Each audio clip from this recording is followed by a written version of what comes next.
Mama, khona le indaba yenkonzo yenhlambuluko ukubaluleka kwayo. Yazi ukuthi mhlawumbe abanye bangayi-overlooka nje indaba yenkonzo yenhlambuluko. Yini ongayisho mama ngayo? Hey, mina inkonzo yenhlambuluko ibaluleke kakhulu ngiyibize ngama-pillars imilenze yetafula. Kuba la ekhaya lapha eAfrican kwakushiwo kahle ukuthi uyabona mzalwane ibalansile lenkonzo. Inemilenze u4 itafula.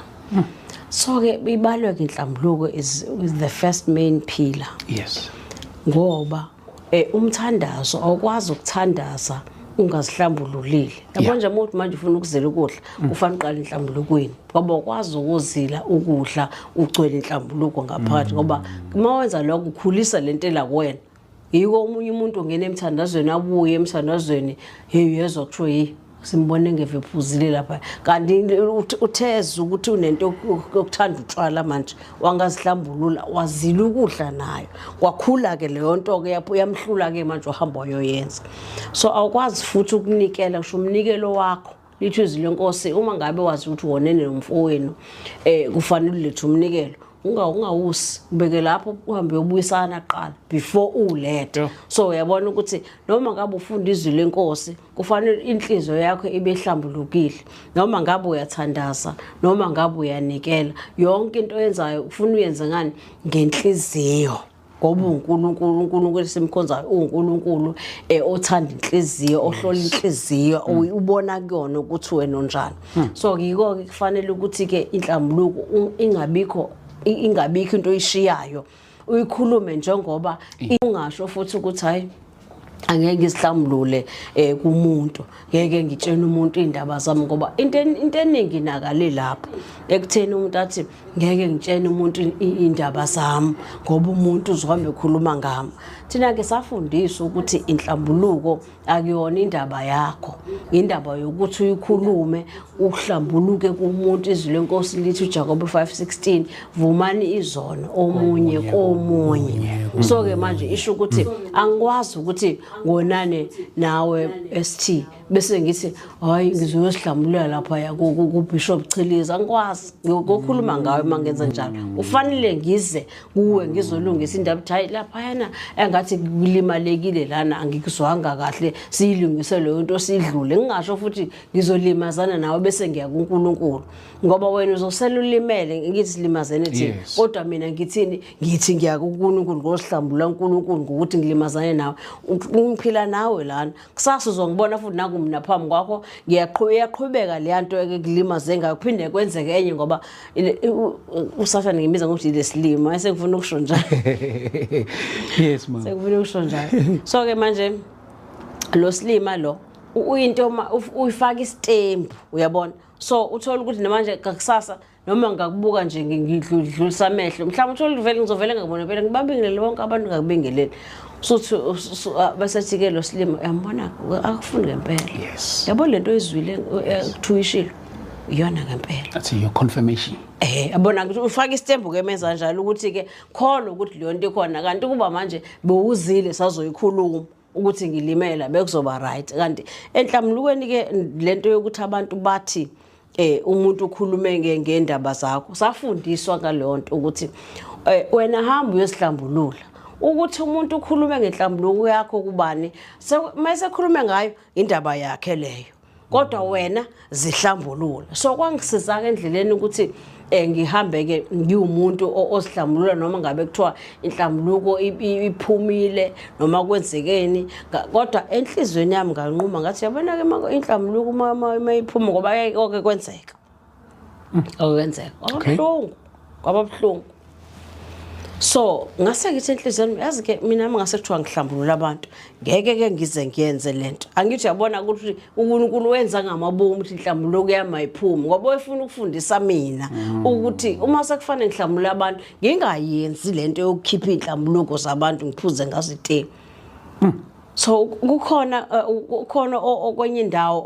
umuntu abantu bezakena basihlambulule yabo lento yokuba nomngane hayi uphethe umsebenzi unomngane wakhe la abantu mabesihlambulula uxoxela umngane wakhe lo abantu basihlambulula umngane wakhe kwabaphuma bonke abazalwane lapho baphuma sekulwa sekuginqwana ke sibhakela ngoba lo mhlambululi unomngane wakhe la esontweni afike bahlambulule abuya zoxoxela so kuyingozi kodwa abantu kufanele bakwazi ukuthi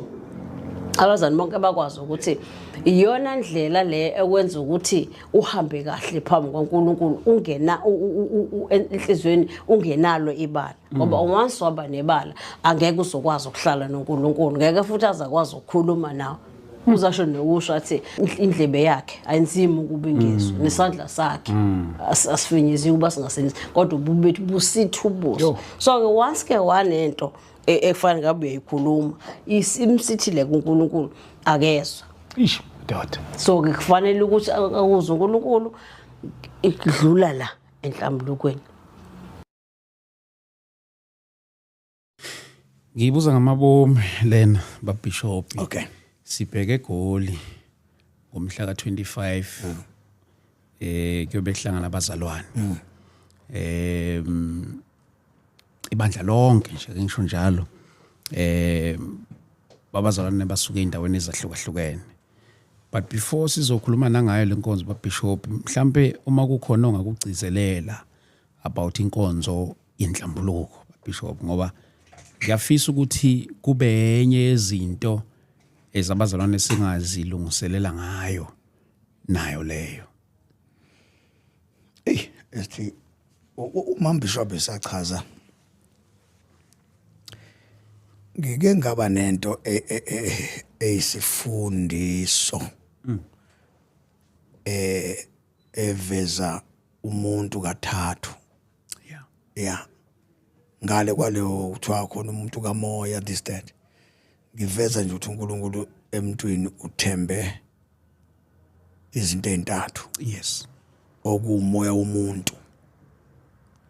nonembeza womuntu okay bese kuba umoya kaNkulunkulu uNkulunkulu ufaka unembeza kumuntu mhlawumbe ngizokubonisa enye into nxa uMambishop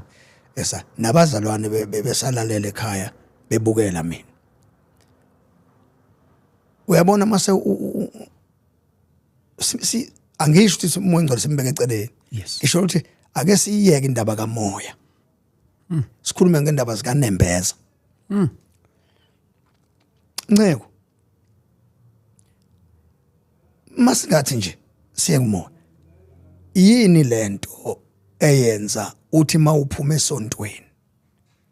uthi umoya ngcwele uthe angiyoqala iministry bese kuxatshwana la ubaba uxabene undodakazi noma nendodana kuxatshwana indodakazi nendodana iyaphuma ke iyoqala ukusebenza phezulu kwasiphi isisekelo yo alright hey madoda isiqalile ke indodakazi noma indodana ine ministry mfowethu ngake ngayikhuluma lento ngathi ngendlela afe ngayo uNkulunkulu unefe mfowethu into osukuyitshala wenza sure ukuthi unento ekuthiwa i-payback time awuxabani no mfethu njengoba ubona ibandla linje lihlukene mfethu njengoba ibandla lihlukene nje omnye neqembu nomnye neqembu hamba uhlale phansi nabo mfethu ubuze ukuthi ku right na nganza ukuthi asimiyeke umoya ngcwele ngifuna unembeza wabo ukuthi uyavumelana yini unembeza wabo nomoya ngcwele ukuthi lento abayenzayo i right lo phumela kulo ethi umoya ngcwele uthi abaphuma umoya ngcwele ufundisa ukuthi abantu abaxabana uma behlukana angithi iBhayibheli lithi ukuhlukana kuvela kuNkulunkulu sebehlukeneke mfethu uqalileke iBanibani Church isisekelo seBanibani Church sithini mfethu uma behlangana labantu engathi ngingabuza umpostoli osekhaya noma umpostoli nombishop lombani ukuthi mawuhlangana nalo bishop enixabene naye kuba njani yeah uyabona indaba enhlambuluko ke kusho ukuthi lento inje uma uNkulunkulu ngingayiveza esithile ivese babishop one day ebandleni lakithi kwaphuma abafundisi mina uNkulunkulu ungisibeke ibandla esikhonza kulona i-International Revival Ministries. Yes. Sikhonza international thina sobabili. Yes. No sis. Yes. La siphethwe khona. Sise international. Lapha international inceke umaqala international kwaba khona abefundisi abaphuma international. Bayahamba bethi bawuqala amabandla. Enceko ngoba angishonanga kuleso sikhathi. Ngaba nenhliziyo embi ngawa. Kusho ukuthi ngawa nje ngoba noma ngingawanga ukuthi ngilale nabantu besifazane but ngawa enhlizweni ukuthi abantu ekade sikhonza nabo umfowethu sibenzele izinto ezinhle kangaka baphuma phakathi kwethu bayoqala ama ministries abo kanti sasifundiswa uNkulunkulu sebehambileke mangilele ebusuku ngibona umuntu emethuze kwami angisho kwakuyingelosi mfowethu kwakuumuntu nje owayegqoka ingubo ezimhlophe lo muntu uma ngihamba ngendlela ngiya kwi waiting room ngiyolindela itekisi Eish. ngihlangana lo muntu uthi kimi lo muntu mangiya waiting room ngijike ngingabe ngisaya waiting room. Yes. Athi lo muntu ujikelane ngesathi ngijika nje kanti ngizohlangana naye athi ujikelane ungayisayi waiting room ngithi mina ngibona umfundisi ubani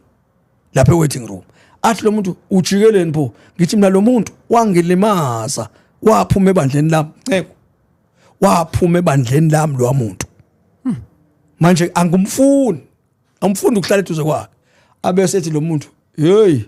waze wanenkinga uyabona la siya khona sonke sihlala ndawonye wasethina usho yena lo muntu wathi thina la sihlala khona sizwana sonke akekho xabene nomuntu kusho ukuthi wena awuyi la thina siya khona mfowethu uyazi umfundisi lenkhuluma ngayo umpostoli ngabe sengimfonela ngathi mfowethu ngathi mangithi mfowethu wathi awu nami bekukufuna angaze ngibonte nje wa driver usahlangana eofficeini saguqa sobabili sikhala kuNkulunkulu sixolisa uNkulunkulu ngafunda kusukela ngalo langa mfowethu ukuthi noma umuntu engona baye bathi esontweni mina ngine angazi bangibiza ngani wathi we siyamazi ubaba nje melinyaziwe yena umuntu mesebuye ethi ngiyaxolisa ubaba uvela ethi hayi mntanami khululeke bathi ke umubi lapho ke baba bathi ngimubi manje ngokuthi ngiyabaxolela abantu mina abangilimazayo baningi futhi abantu abangilimazayo namanje kodwa ngiyahluleka ngihlulwa imfihlakalo ngaphakathi ngoba ayengivumeli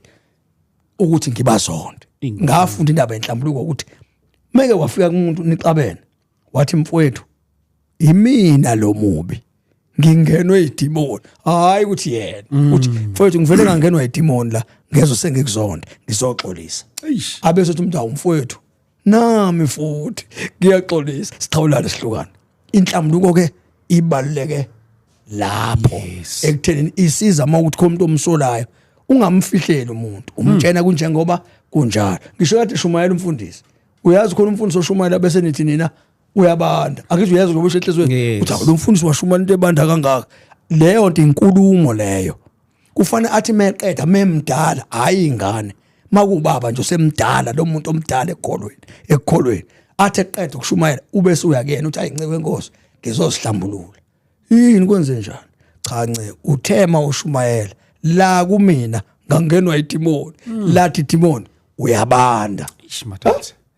maku umuntu omdala enkosini abesethi kumina hayi nceko phila bekusathane lo angangizondela ukuthi ngithe manje ke laba abamanje nceko abayazi leyo mangithi nje uNkulunkulu